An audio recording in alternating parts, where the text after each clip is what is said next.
Hello guys, मैं हूँ निशा। मेरा एक बेटा है जो कि ऑटिज़म स्पेक्ट्रम पे है। आज मैं आप लोगों से बात करना चाहती हूँ कि ऑटिज़म होता क्यों है। एक्चुअली बहुत सारे लोगों का ये क्वेश्चन होता है जब उनके बच्चे डायग्नोज होते हैं, तो उनको लगता है कि मैंने ऐसा क्या किया है कि हमारा ही बच्चा डायग्नोज हुआ, हमारे ही बच्चे को ऑटिज़म है। दुनिया में तो बहुत सारे बच्चे हैं, हमारे आसपास हमारी सोसाइटीज़ में हम देखते हैं, हमारे रिलेटिव्स के बच्चे देखते हैं हम, बट हमें बहुत कम ऐसे एग्जांपल्स मिल पाते हैं। हाँ, बट जब हम इस ऑटिज़म की दुनिया में आते हैं और जब हम थेरेपी सेंटर या डॉक्टर्स से मिलते हैं, तो हमें लगता है कि नहीं, बाहर और भी बच्चे हैं ऐसे, बट हमें अपने आसपास बहुत कम बच्चे दिखते हैं।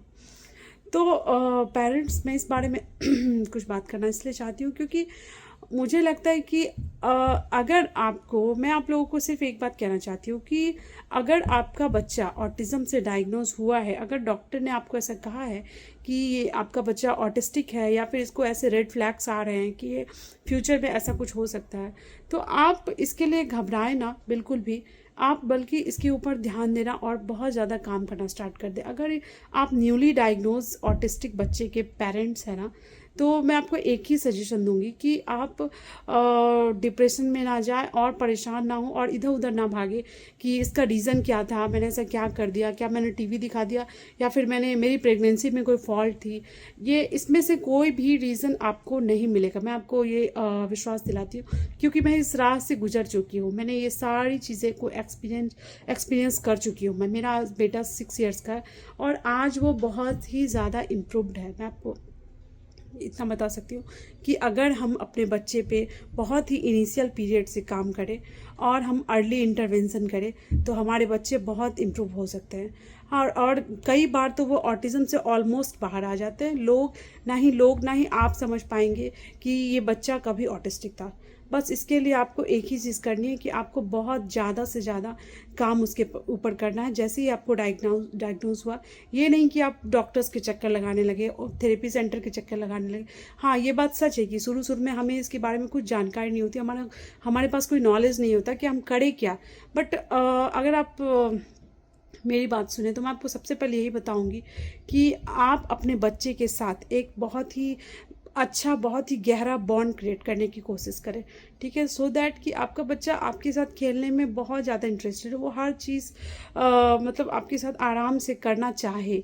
लाइक उसको ऐसा नहीं लगना चाहिए कि आप उसको रात दिन सिखाने की कोशिश कर रहे हैं। आप ये सोचिए कि 2 से 3 साल के बच्चे डायग्नोज हो रहे हैं और हम फटाफट डॉक्टर्स के कहने पे उसको थेरेपी सेंटर में डाल दे रहे हैं। अभी आप ये सोचिए कि वो एक बच्चा है, वो एक इंसान है, चाहे वो ऑटिस्टिक है या फिर वो नॉर्मल है। वो कोई मशीन नहीं है कि जैसे आपको इधर पता चला उधर आपने थेरेपी सेंटर में डाल दिया। अभी वो फटाफट आप चाहते हैं कि 1-2 साल में जो है सारी रिकवरी हो जाए। आपने ओटी दे दिया, स्पीच दे दिया, साथ साथ आपको किसी ने कहा आपने प्ले स्कूल में भी डाल दिया कि वो बच्चों के साथ रहेगा तो वो और इम्प्रूव होगा।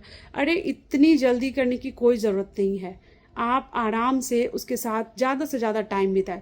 बस अगर आपको ये डायग्नोज होता है ना आपके बच्चे को, तो इसकी सबसे बड़ी ज़रूरत, इसका सबसे बड़ा मैं ट्रीटमेंट कह सकती हूँ। वैसे तो हमारी दुनिया में रियलिस्टिक में कुछ ट्रीटमेंट नहीं है इसका, बट हमारे पास जो हो सकता है, हम जो कर सकते हैं वो यही कर सकते हैं कि हम ज़्यादा से ज़्यादा टाइम अपने बच्चों के साथ बिताएं और एकदम क्वालिटी टाइम। आप दिल से उसके साथ रहिए, आप उसके साथ खेलने की कोशिश कीजिए। क्या होता है कि वैसे तो जब तक हमें नहीं पता रहता है कई बार, तो हम मतलब बच्चे के साथ तो हम हर कोई टाइम स्पेंड करता है, बट हम वो उस तरह से अपना क्वालिटी टाइम नहीं दे पाते उसको। हमें लगता है कि ठीक है, चलो बच्चे के साथ थोड़ी देर खेल लिया, फिर थोड़ी देर उधर भी काम कर लिया, ये भी कर लिया, ऑफिस भी कर लिया, अपने घर के काम भी कर लिया, हम इतना नहीं ध्यान दे पाते। लेकिन हाँ, ये जानने के बाद, इस जानकारी के बाद आपको पूरे दिल से अपने बच्चे के साथ टाइम बिताना पड़ेगा और सबसे पहले आपको एक बॉन्ड क्रिएट करना पड़ेगा। उसके बाद ही आप कभी कोई एक्टिविटीज़ के बारे में या किसी सेंटर के बारे में आप सोचिए प्लीज़। और वो भी आप एकदम स्लोली जाइए और कोई हड़बड़ी नहीं है कि एक बच्चे को मशीन की तरह ट्रीट करने का, कि उसको आप दिन में 4 थेरेपी सेंटर भेज रहे हो, प्ले स्कूल भेज रहे हो, फिर घर पे एक्टिविटीज़ कर रहे हो। मैंने कई बार सुना है पेरेंट्स बोल रहे हैं कि मैं 2-2 3-3 बार ओटी कर रही हूँ। अरे, वो मशीन नहीं है भाई। वो कुछ दिनों के बाद, और फिर वही पेरेंट्स कंप्लेन कर रहे हैं कि वो 2 महीने बाद मुझे कॉपरेट नहीं कर रहा। वो कैसे करेगा?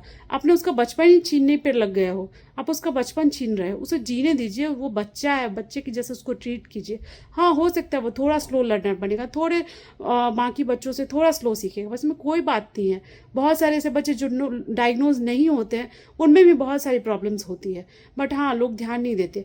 इसलिए इतना घबराने की कोई ज़रूरत नहीं है। आप आराम आराम से अपने बच्चे को ट्रीट कर घर पे कर सकते हैं, और बहुत हद तक वो बच्चे नॉर्मल हो सकते हैं। मैं आपको नेक्स्ट वीडियोस में बताऊंगी कि आप क्या क्या कर सकते हैं इनिशियल पीरियड में अपने बच्चों के लिए। Thank you.